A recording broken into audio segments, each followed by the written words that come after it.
Initially, I think everybody was reasonably accepting that it was going to be a railway line, but I think what we didn't expect was all of the additional disruption. Feel a little bit like we've been targeted or become victims, because not only have we got HS2 that goes through, but literally less than a mile from here, the East-West Rail project is also going east-west as a railway line. So we've got two major rail infrastructure projects in the area.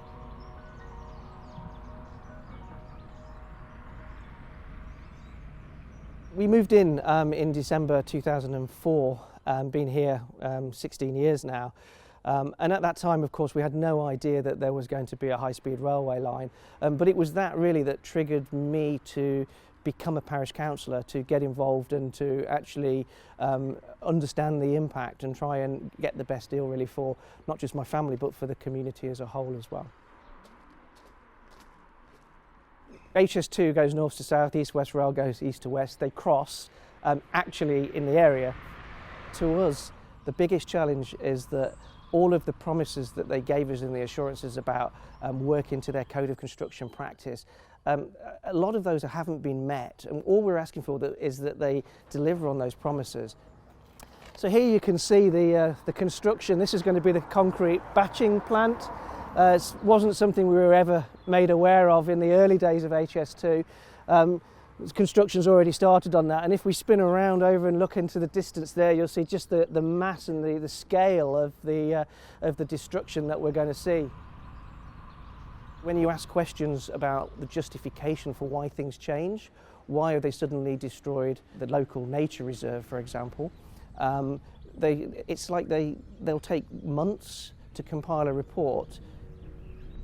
Every morning when I open the window, you can hear the noise of construction, and it's not even fully started yet. They're not even started on the line. Just know that we're going to lose the bird song and the peace and the quiet, the tranquility.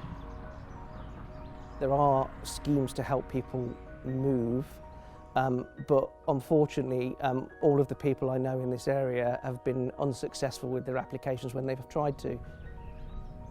Property values around here, it's a sore point I think with most of the residents. The values have gone down by about between 12 and 15% in the last year alone. It's a couple of years ago we put the house on the market. I think it was on for almost a year at the price the estate agent had actually valued it. We had one or two people interested, but as soon as you mention HS2, they're off. So I don't think we'll be moving, and the sad thing is we've got to put up with this for about 10 years. It's heartbreaking, really. Construction required that they needed to take a large chunk of our beautiful Jubilee Lake, which is situated behind my house, and my wife and I walk it at least twice a week right the way through the year. One particular day back in July we were over there and they'd put metal fencing up right the way across one side of it, refused to let us through on our normal path, and we were intimidated by these quite large guys in bright orange suits. Hum noise, it's quite dreadful, and if we have the windows open you can just hear a dull hum. However, if the wind changes direction, it can be quite annoying in the middle of the night. They put the diversion signs up without any real thought to what else is going on in the area, so there's no real correlation between any of the people that are working in the construction.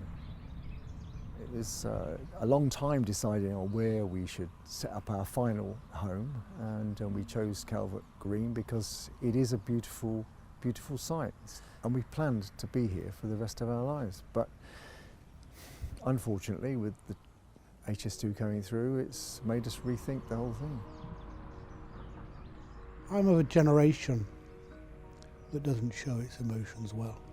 But on the days that HS2 are taking out 450-year-old oak trees, destroying trees and vegetation that I've planted and nurtured, you want to crawl into a corner somewhere and just cry. But of course that's not going to achieve anything. That means they've won. We bought Rosehill Farm in 1983. This was my recreation of my childhood. I thought, well, I'll buy my own and then I can do with it as I think it should be. In the last 37 years, we have transformed this place from an agricultural desert into what you see now. Of a 13-acre piece of our land, they've taken the edge of it. So the total that they've taken is 4 acres that they have fenced off. They seized it on March the 10th in 2020 and have done nothing at all with it since, apart from cut down trees. Throughout that time, it has been meticulously guarded 24 hours a day, 7 days a week. An honest conversation with people who can actually make decisions and impose the resolution is what is now necessary.